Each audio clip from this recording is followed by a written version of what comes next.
magonjwa yana majina, shida zina majina, lakini lipo jina la Bwana Yesu linashinda majina yote. Lipo jina nalopenda sana, lipo jina lishinda la Yesu. Father, bless us as we share your word this afternoon in Jesus' name. Amen. Be seated in the presence of the Lord. Now, to the visitors or to those who are new, I am Reverend Jonesmas Moutier. And as I said before, I work with the Kenya prisons, the rank of a sergeant, and the inspector aggregate. Who knows what I have meant? Hallelujah. Glory to God.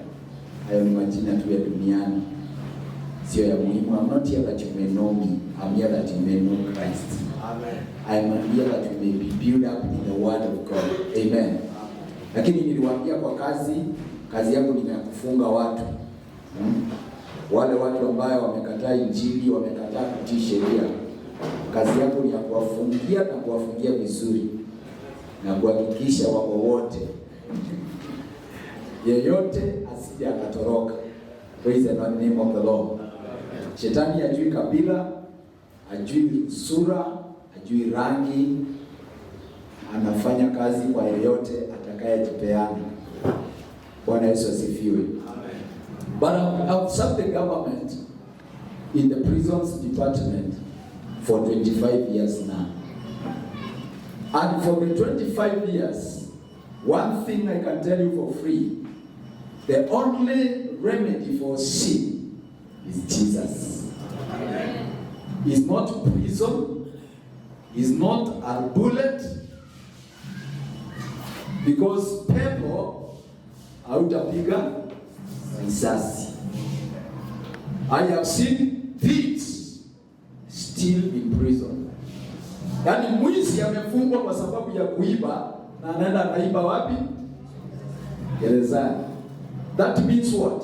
The prison has not solved the problem. Nimeona murderers akienda kuua wapi? Gerezani. Anaenda anaua mwenzake. So that means prison has not solved the problem of murder. But I have seen men who are criminals in prison, and they have received Jesus, and He has transformed their lives. Today they are vibrant for Jesus. Hallelujah. They are great preachers of the gospel. Amen. The many men of God who have been made up in prison, including Jesus. Yesu ndiye alikuwa mteja wetu one day. Asikuwa imeandikwa wakati huo. So lakini tukienda kwa vitabu za kumbukumbu, tutakutana na admission register ikisoma Jesus of Nazareth admitted on this date katika gereza la and he was discharged. Alikuwa discharged aje? How did Jesus come out of prison? Tunajua aliwekwa gerezani. Alitokaje? We know about Silas and Paul and Saul. Vile walitoka. Yesu alitokaje? Ayai. How did Jesus come out of prison? We know he was there. Na tunajua dili vile ilienda, release Barabbas. Si ndio? Release Barabbas. Yes, we're back. But what happened next? Yes? He died, crucified, died, crucified, on the third day, resurrected. Alibebeshwa msalaba. He came out of prison with a cross. Praise the name of the Lord. Anyway, our God is a good God. Amen. I have been told that our time is limited. Amen. Limited. And obedience is better than sacrifice. Hatuwezi maliza kuhubiri. I always say that tutamaliza kuhubiri Yesu akikuja to rapture church. So I'm not preaching to finish. I'm preaching for now. So mahali nitamalizia hapo ndipo tutafika. Sasa hivi saa 7:30. Kama hii saa iko sawa. So by saa 8 tutakuwa tumemaliza. Give me just 30 minutes. Because I'm not preaching to finish. Yesu akirapture kanisa, that's the time we will finish preaching.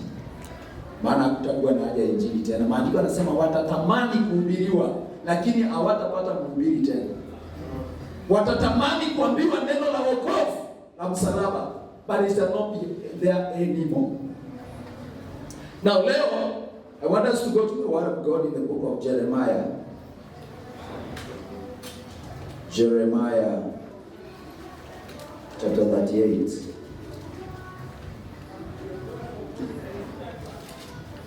Jeremiah 38.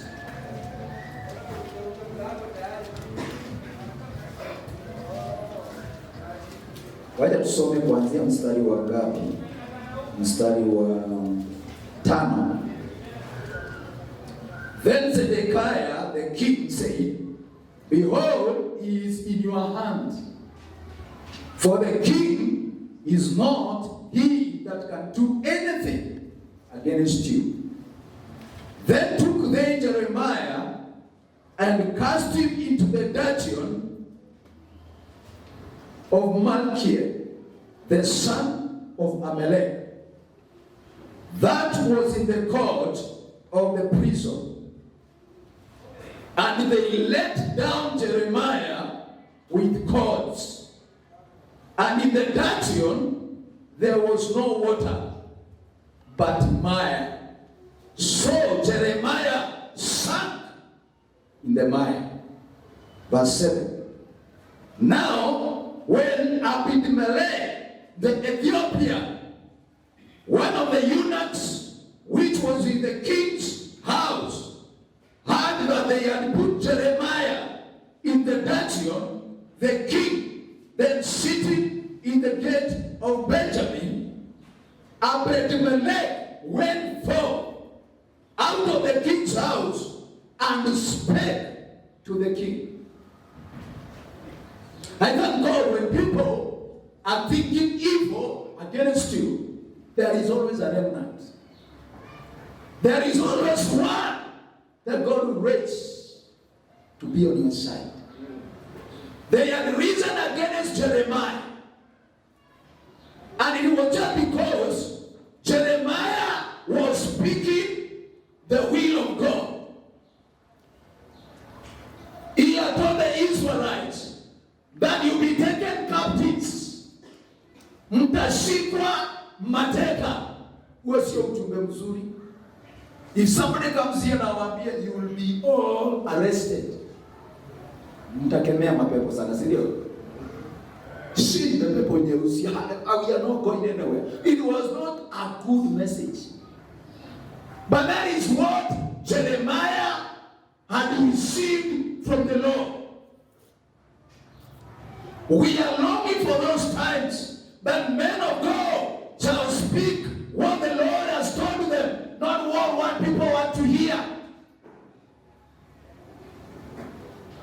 You know, we are living in times, and the Bible says so. People will want a certain kind of gospel. Watahitaji injili ya aina fulani. They will want to hear, kuna kitu watataka kusikia. And today tell people they are not going to succeed, you are not their preacher. Tell people they are not going to have money, wewe si pastor wao. Tell people they are not going to receive a miracle, you are not their pastor. That is what people want to hear.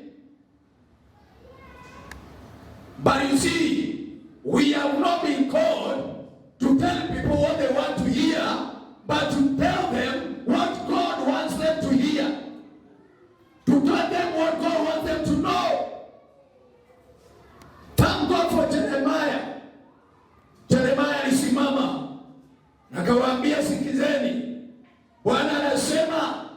mtashikwa mateka. Wakakasirika, and kwa hasira yao wakasema, fungieni huyu mtu, put this man in prison. But let me tell you, prison haiwezi badilisha sauti ya Bwana. Unaweza ukamuua mtumishi wa Bwana, lakini sauti ya Bwana hauwezi badilisha kwa kuua mtumishi. They put him into prison because of the message from the Lord. How sweet it is kama watu wanaweza wakakuchukia kwa sababu ya kusema ujumbe wa kweli wa Bwana. Afadhali watu waende kinyume na wewe, but God be on your side. Afadhali usimame upande wa Jehova than be in the side of the people. By one man, Abimelech, Biblia inasema aliposikia ya kwamba Yeremia amewekwa kwenye dungeon. Na unajua prison za siku hizo si kama hizi zetu.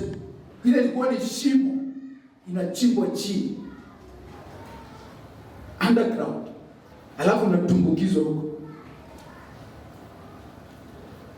Na maandiko yanasema hakukuwa na maji, lakini kulikuwa na maya. Sijui maya ni nini? Matope, ndaka. Palikuwa na ndaka ndani. Imagine mtumishi wa Mungu ako in prison na ako ndani ya ndaka. Double punishment. Hata ili maji kuliko ndaka. Abimelech. Oh my God. I thank God because God raises some people for you. Not everybody may be on your side, but God will raise some people. Praise the name of the Lord. Amen. I always tell people, don't fight a battle to win everybody. Because hata watoto wako ni wako umezaa, lakini wengine wanakunena vibaya tu. Na ni wako tu umezaa. Kalelea wakakuwa wakasema huyu dadi sijui anakaanga aje. Kama kwa nyumba yako wameshindwa kukupenda wote. Na church. Ukitoka tu hivi, huyu mama hata sijui. Nakumbuka tukiwa wadogo tulikuwa na chapwa. Mpaka unaanza kusema hii mama si akufe. Lakini hawezi kufa. Sababu anakuchapia makosa.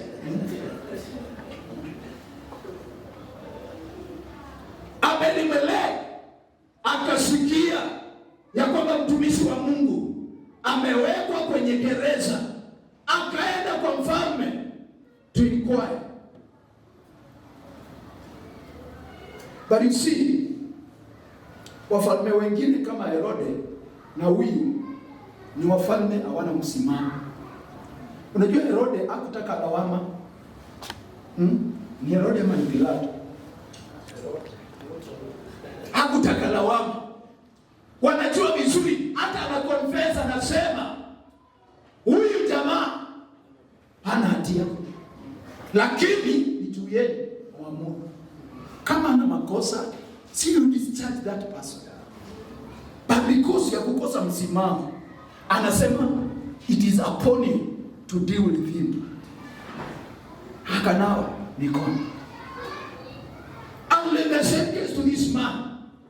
Anajua Yeremia ana makosa, lakini anawaambia hii mambo ni juu yenu bwana. Amweni. Let the people. Bwana Yesu asifiwe. Abimelech. Acha tuone.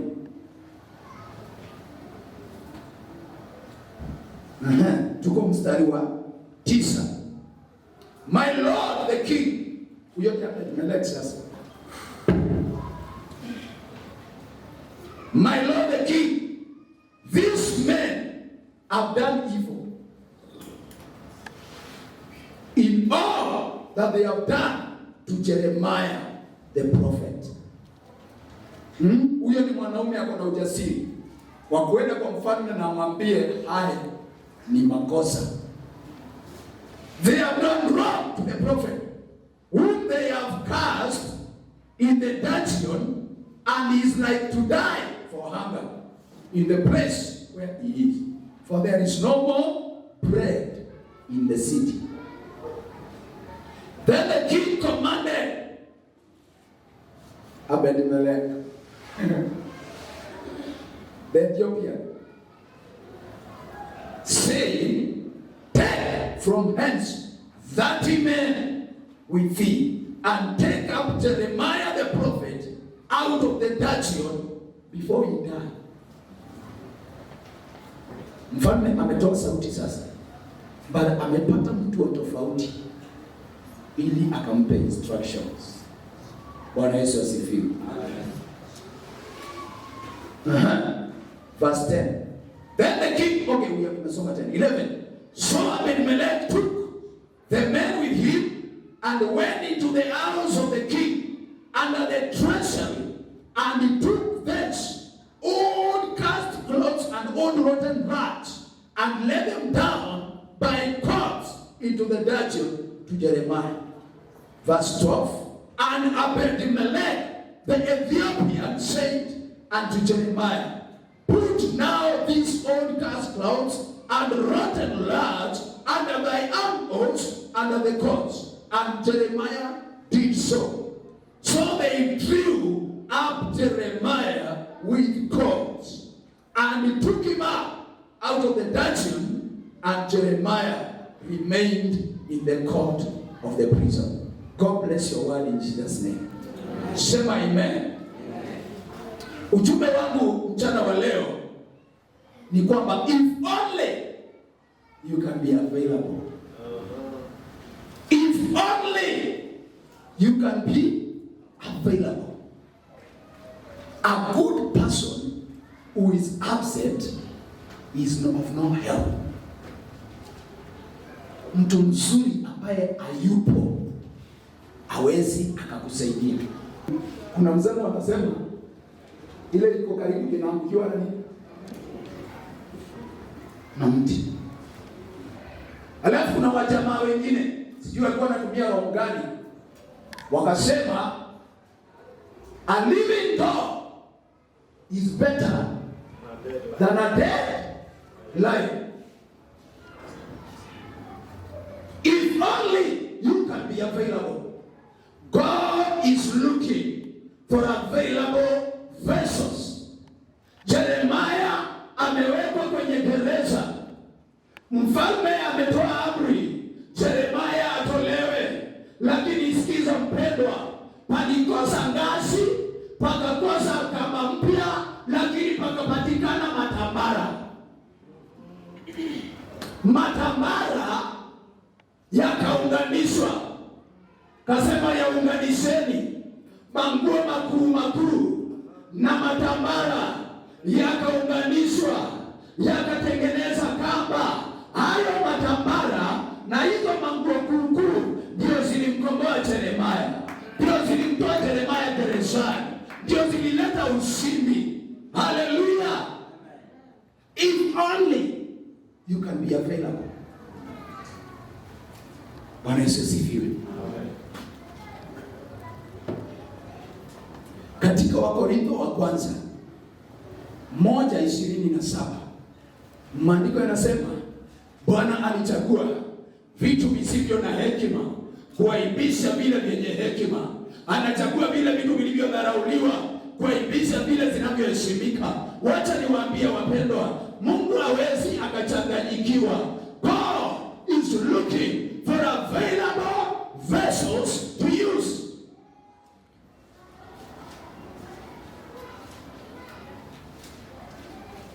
Bwana Yesu asifiwe.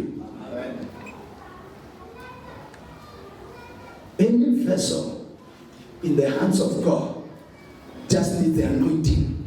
Like the jawbone in the hands of Samson, it can become dangerous than a machine gun. Any vessel available in the hands of God can bring deliverance to the whole city, can bring deliverance to the area of Mathare, can bring deliverance to the land of Kenya. A vessel, and it doesn't matter whether black or white, whether short or tall, but available vessel under the anointing.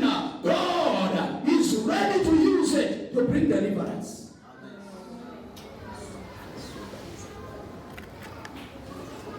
Mungu angalia zile vitu sisi tunaangalia, anaangalia availability. How available are you? Wewe unaweza kuwa na sauti nzuri, absent. God will raise up a shosho, hana meno, na atasimama mbele ya Mungu hapa, asema wewe Bwana, bila meno, na utukufu wa Bwana utashuka, na watu watapona, na watu watainuliwa. Haleluya, pigia Yesu makofi. God is looking for availability. Palipokosa taxi, pakakosa limousine, pakakosa Prado, pakakosa TX, pakakosa Land Cruiser, Bwana alisema kuna mwanapunda ambaye yako pale barabarani amefungwa kamba, endeni mniandalie huyo mwanapunda. Haleluya. Kukosa Prado hakukumzuia Yesu kuingia Yerusalemu. He used the available vessel.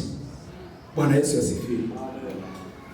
He used the available vessel. Anatafuta chombo kitakachokuwa tayari kutumiwa na Bwana. Mchana wa leo na kuuliza mpendwa, are you ready? Don't mind about wale wakuja kwa ibada. Don't mind about wale wajatana kwa kanisa baada ya corona. Don't mind about wale ambao walifikiria ndio wanatoa pesa kanisani, hawataki kuja kanisani. Don't mind about them. Don't mind about wale wanafikiria ndio wanajua kuimba. Don't mind about them. Wanafikiria ndio wanajua kupiga drum set. Don't mind about wale wanafikiria ndio wanajua kupiga gitaa. Are you available? God is ready to use the available vessel.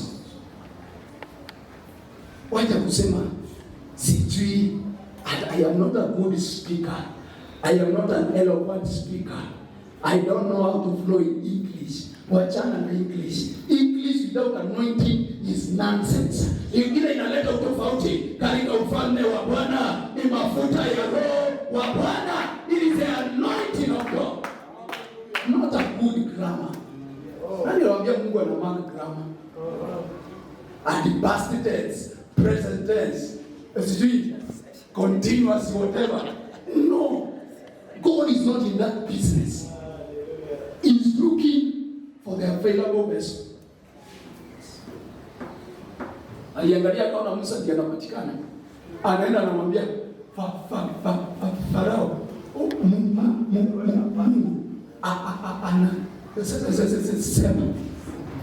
sema wewe na kigugumizi yako, you are the available vessel.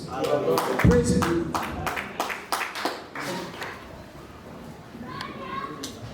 Bwana Yesu asifiwe.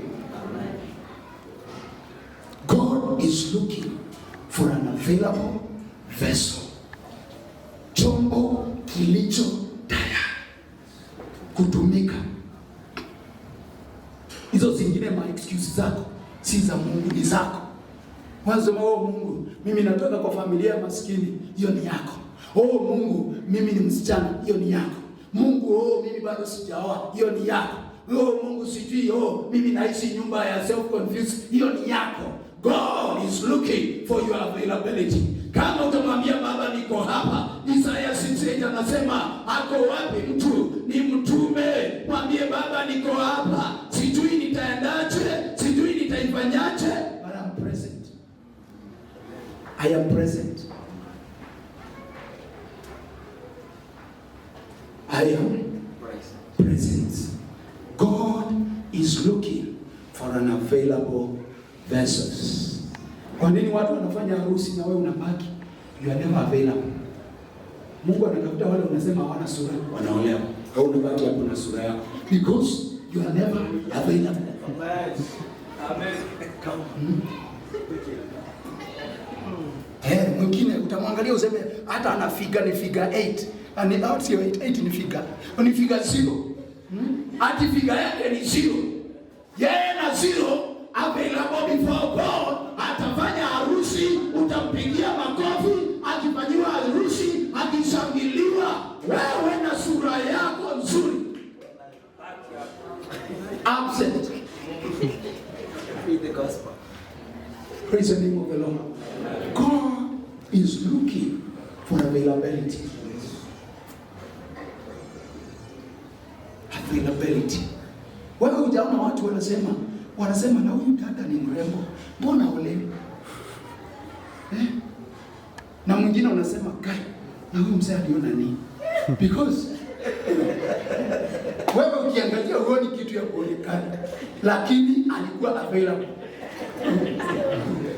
Praise the name of the Lord. Unaangalia unasema nyuma ni flat, hakuna figa. Hizo mahaka sijui unaita mahaka sijui what. Hakuna. Lakini amefanya harusi kubwa. Wanawamokasa labai. Kwa sababu gani? He is available. Amejitokeza na akasema niko tayari kutumia. Hallelujah. Praise the name of the Lord. Amen. Kuna andiko napenda sana. In Exodus chapter 20 verse 24. Mungu akamwagiza Musa nijengee madhabahu. Amen. Lakini akampea masharti.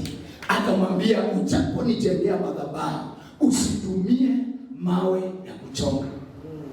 Na ujapotumia mawe ya ujapotumia nini? Let me read the scripture. Yache nisichanganyikiwe. I love this scripture because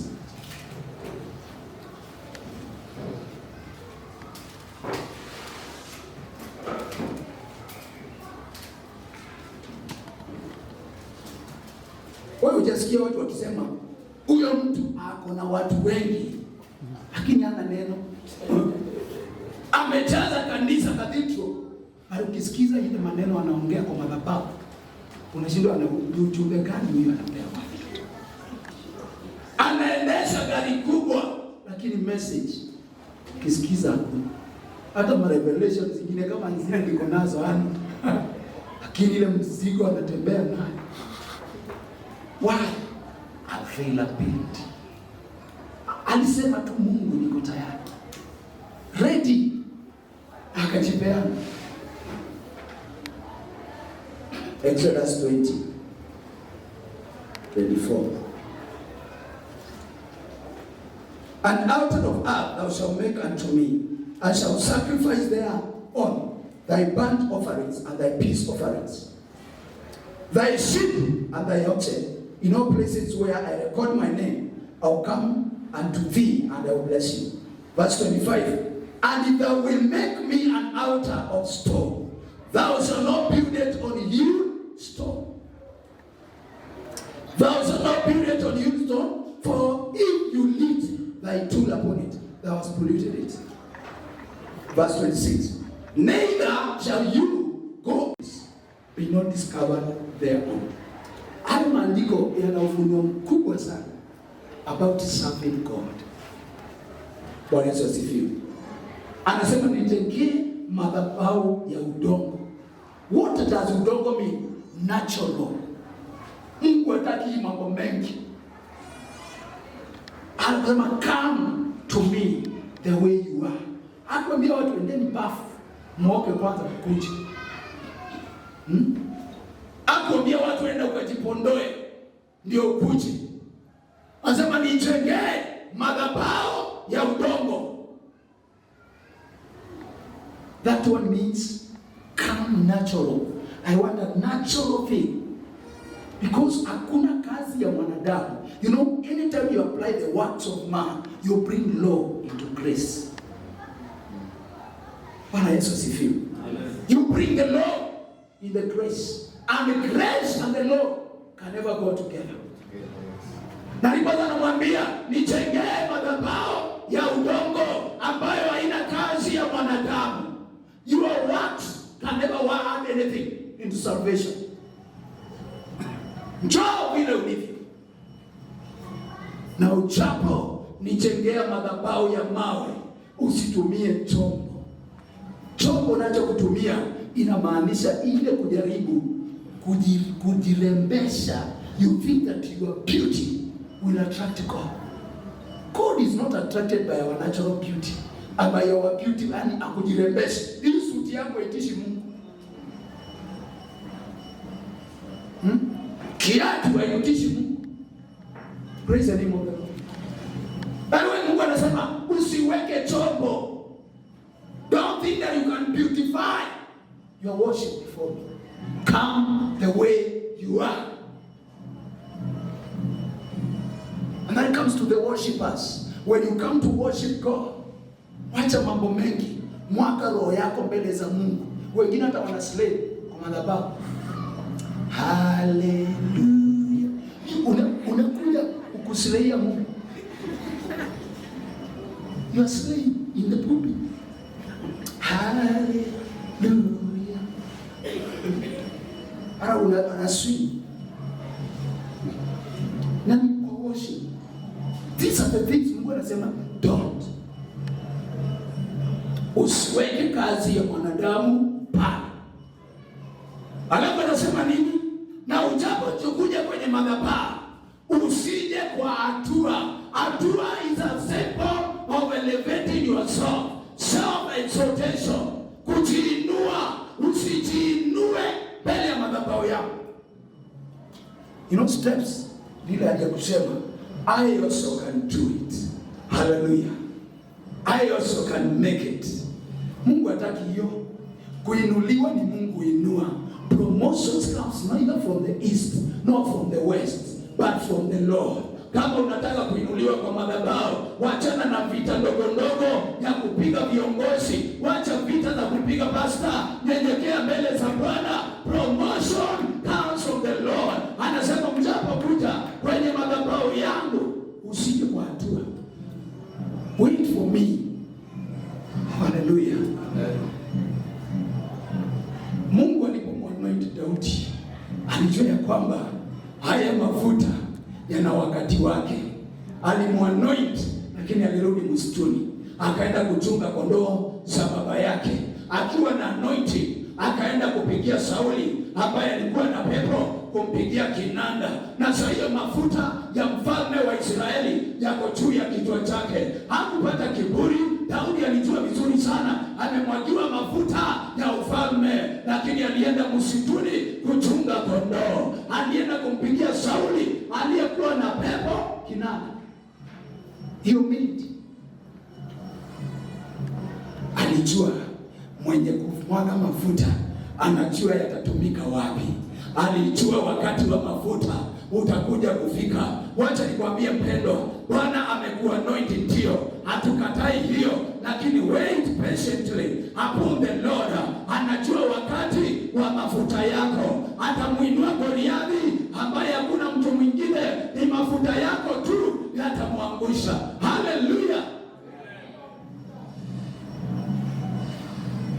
Do not come by steps. Mungu anatafuta availability. Bwana Yesu asifiwe. Jeremiah amewekwa kwenye dungeon, kwenye prison, ako kwenye mateso, ako kwenye shida, na walipotafuta msaada waliokosa msaada, lakini walipata manguo mazee, manguo yaliyozeeka, old rags yamezeeka. Wakasema unganisha hiyo. Oh my God. Wale waliodharauliwa ndio Mungu anatazamia wakalete ukombozi katika nchi yetu. Unaweza kaangalia east and west useme ni wale ambao sijui wameenda theology kule USA, but ni wewe Mungu anatazamia kuleta ukombozi in your family in the name of Jesus. Matambara, unaweza onekana kama matambara, unaweza kuwa hata kwenyu watu wakihesabiwa ukumbukwi. Unakuwa kama Daudi, wanapita, wakati imefika mwisho unasema kuna kama moja kanakuwa kama Magareno. Wakati hesabu zinafanywa ukumbukwi. You are never regarded, but you are the candidate of God. Amen. You are the right candidate ya Mungu.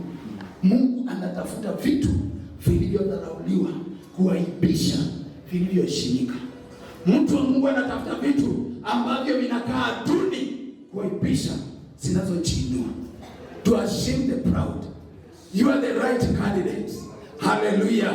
You are the right candidate.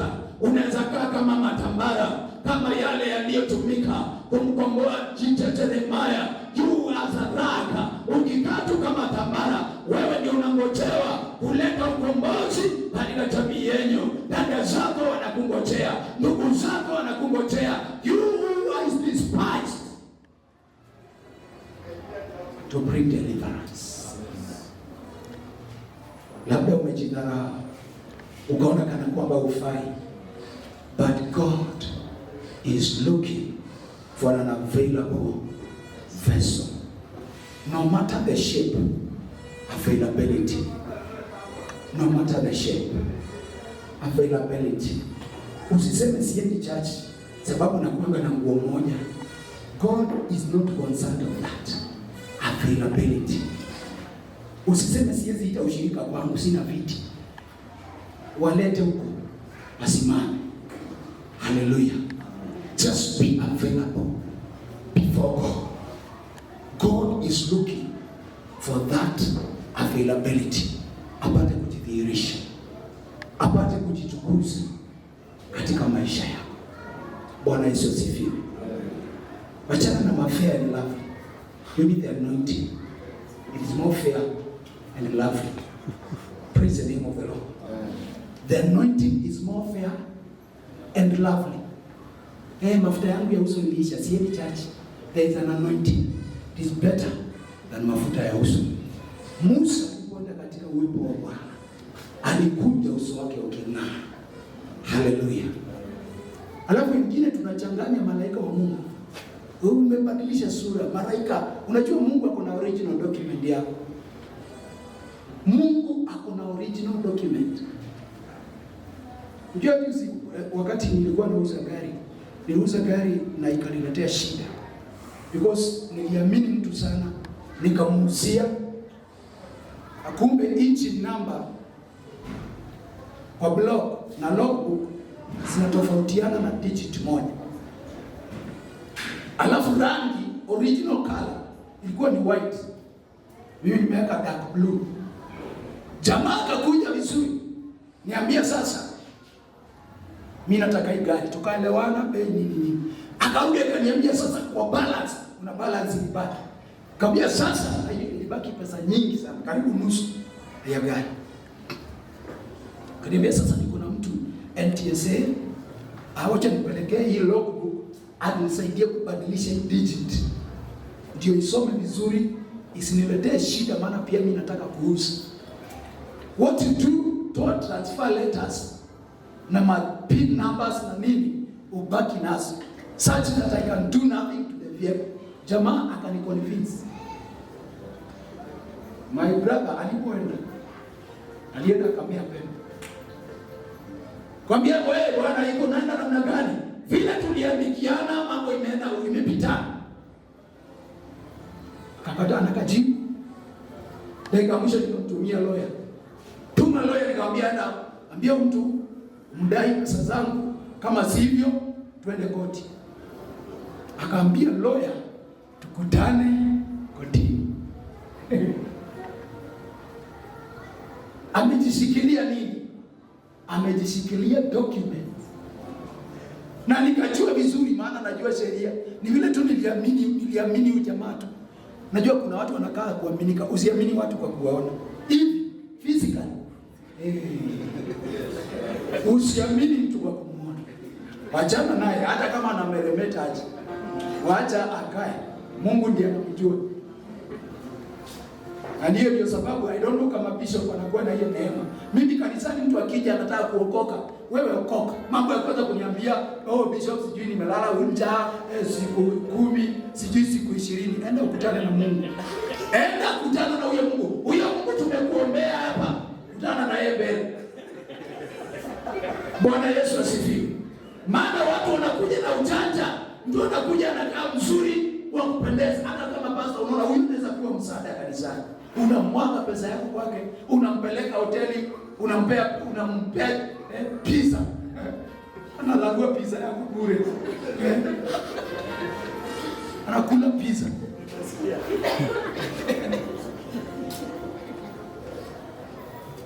Bwana Yesu asifiwe.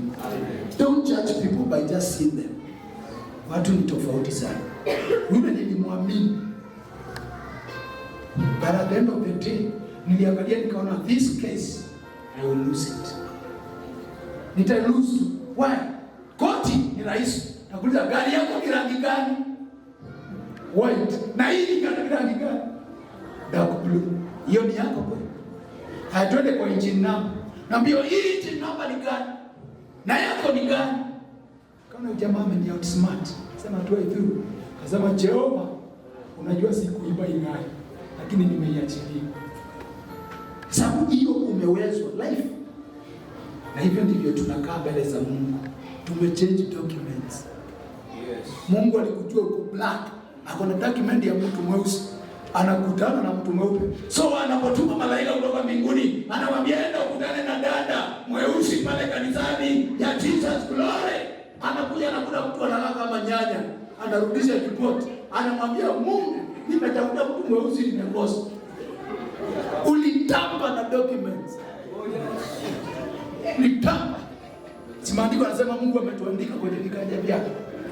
Kwani aliandika watu wako na two sides watermelon. Mungu ana watermelon. Ako na your original documents.